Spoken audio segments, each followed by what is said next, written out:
Guys, welcome back to Spank Ranch Garage. I put this Wainwright jaw bucket on my backhoe, and if you guys saw that video, you remember that this cylinder shaft was compromised and somebody welded it up before, and then I did some work to make it work better, but I had a feeling it was going to break. Well, the day has come. She's broken. You can see that's the end of the cylinder there, and that is the head of the rod. And looking at the amount of unwelded area here, I can't believe this didn't break sooner. I knew this would be a risk going into it, and I wanted to just see what was going to happen, and it broke.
So the problem here is that the weld that they did really didn't have much surface area at all.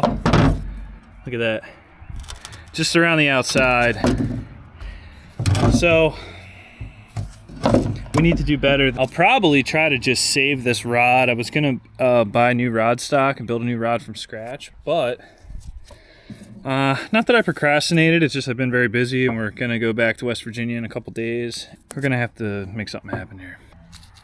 So over here, there's almost no weld. Just broke this little piece of the cylinder out over here. There was, just not much holding this, but that's factory face there, and that's factory face there. So we'll save our cylinder rod length. If you guys go back to the video where I originally fixed up this bucket, basically what I did was I turned their weld down a little bit, and then I welded stainless steel TIG rod in here, and then I machined it to be like chrome so it wouldn't damage the seal. Now we can put a proper chamfer on this and get closer to 100% weld penetration, and I think we'll be in a lot better shape. I had it happen to me today. Now that I think about it, I went to go disconnect. I had to transfer fuel from our international over into the freight liner, so I had to pump it over. Right.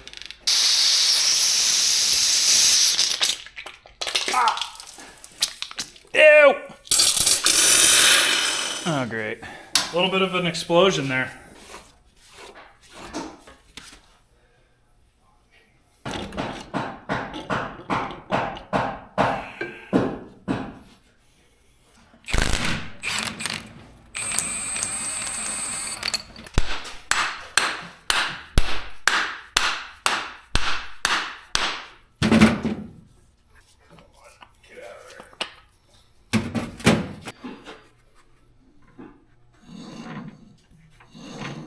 That's not good.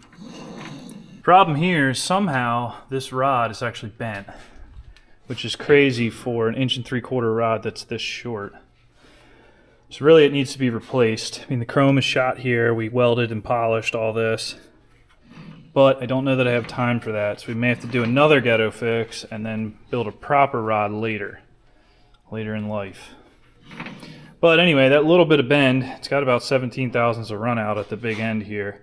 Assuming this is all clamped straight, something might be a little off here, but it was working fine. The bushing in the head is happy, the seals are happy, so I don't know. All right, so put some aluminum in here to protect the chrome. Chuck's tight, we got a steady on it, and just having that little bit of, I don't know, I'd say flexibility. We're down to 7 thousandths on this side, which is going to be enough to machine a chamfer. That's all we're really trying to do. I was worried there'd be too much run out to actually hold the thing to support it. But we look all right. It's not insanely happy. I'm not super happy about it, but it is what it is. So now I want to start trimming this weld off. Pretty rough cut to get this down.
Trying to build a weld surface here, and that piece being missing is what it is. It's more room for weld. But that should let me get in there pretty good, I would think.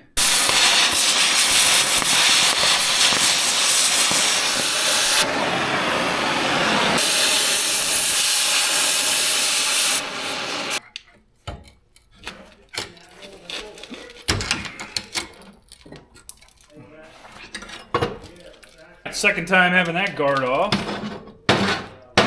and there might be a third. We'll see. That's what's left of the rod. You can see this thing really was only welded around the outside, a small bead. I don't know if that's customary or not, but I'm going to grind all this off, and then we'll have a flat face to put the flat face of the rod on, and then fillet weld all this. I may even put a chamfer on these sides so I could really get a TIG torch in there and burn some weld in.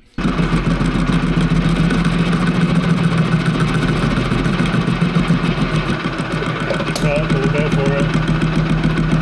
This cylinder can't be too short. It was already at the limit, so going shorter is going to be good for me.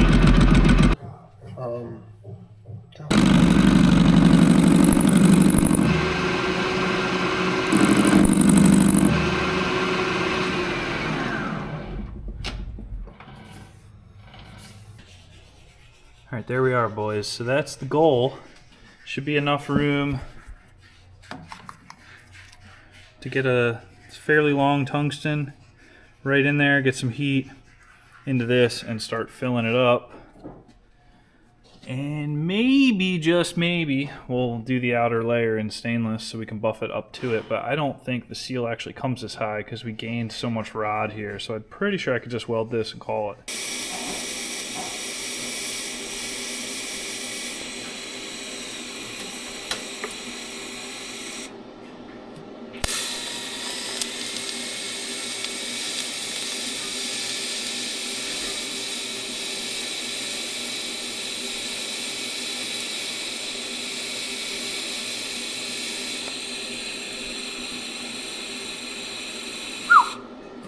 200 amps, no gloves, no fun. But we got another tack to do and I'll be happy here.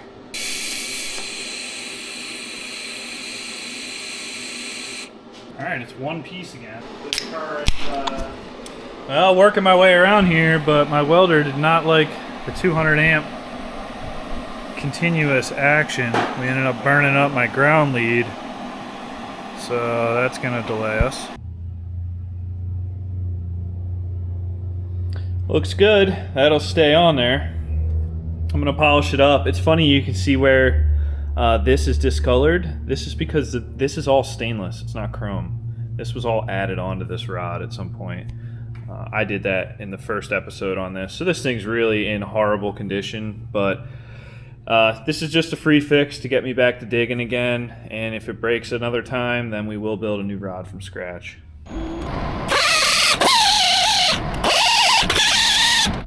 All polished up. So while that repair is probably no good for a professional, for a weekend warrior like myself, it'll work. So our final due diligence is to make sure the rod can't collapse all the way into the dust shield and damage it. Oh, it's perfect. Literally perfect. It's bottomed all the way out. And it can't touch. Perfect.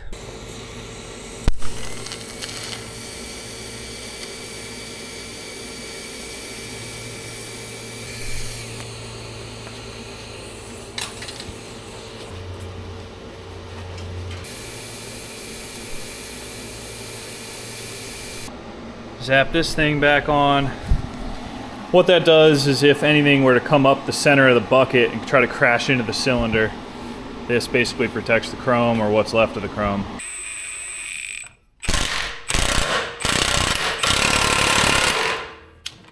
Just doing a preliminary leak check here with air and bubbles on the top side just to make sure all the O-rings and the gland went back together okay.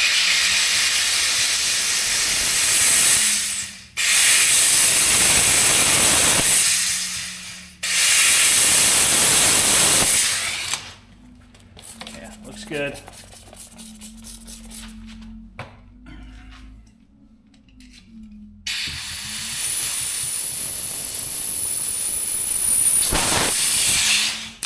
All right, baby, she's tight.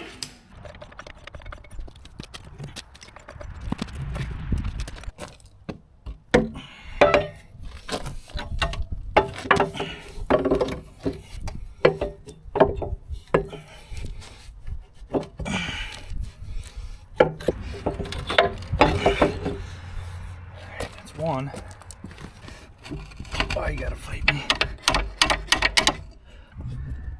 Got it.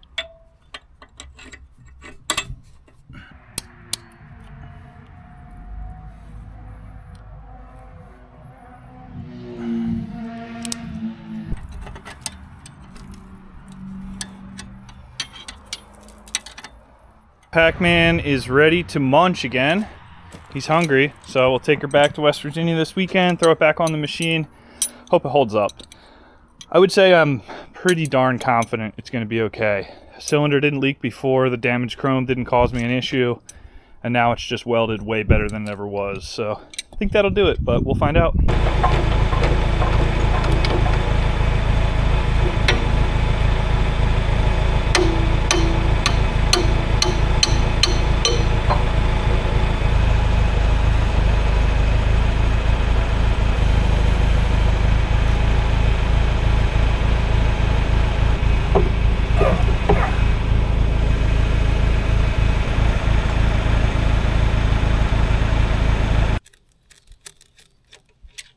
Some quick disconnects here. Someday might be a nice upgrade, but really I didn't plan on ever taking this bucket off, or at least often.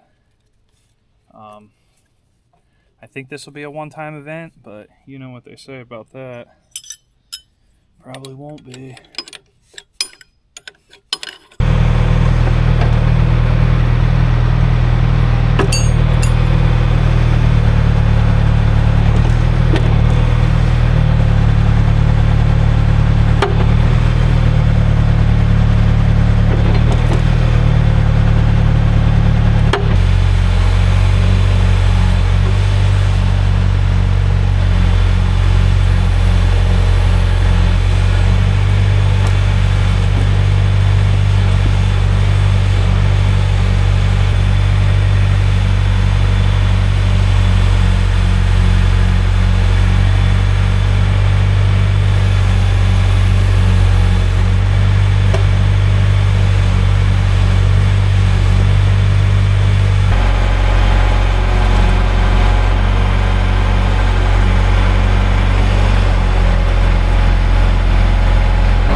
All right, guys, I'm going to wrap that one up here on the repair of the Wain jaw bucket. Boy, am I happy to have her back.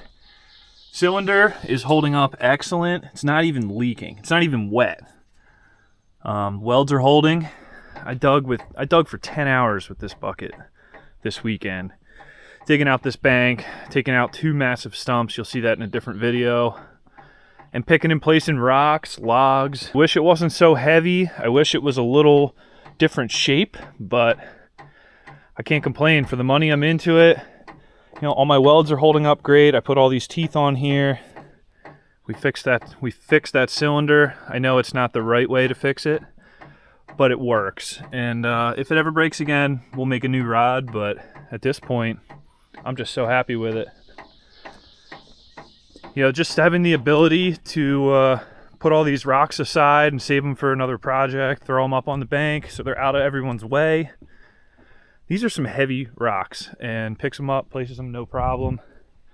Pick and place all these logs around here. I moved so much firewood with it this weekend, and it digs awesome. Really can't ask for anything more. If you guys find one of these Wain buckets, you know, at an estate sale, an auction, marketplace, whatever, I highly recommend it. It adds a whole new dimension of capabilities to your backhoe. Now, if you have a regular backhoe with no extend-a-hoe, putting a hydraulic thumb on would probably be just as good.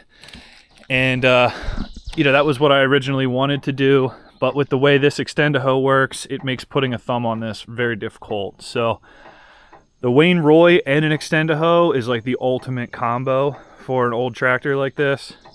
It just gives me so much flexibility. You know, if you can't reach something, you just bring the hoe out, grab it, pull it back to you, whatever you got to do. Not a hard repair on this, but it should hold. I think it will. I know it's not the absolute right way to do it, and the chrome is not in perfect shape, and that rod does have a little bit of run out.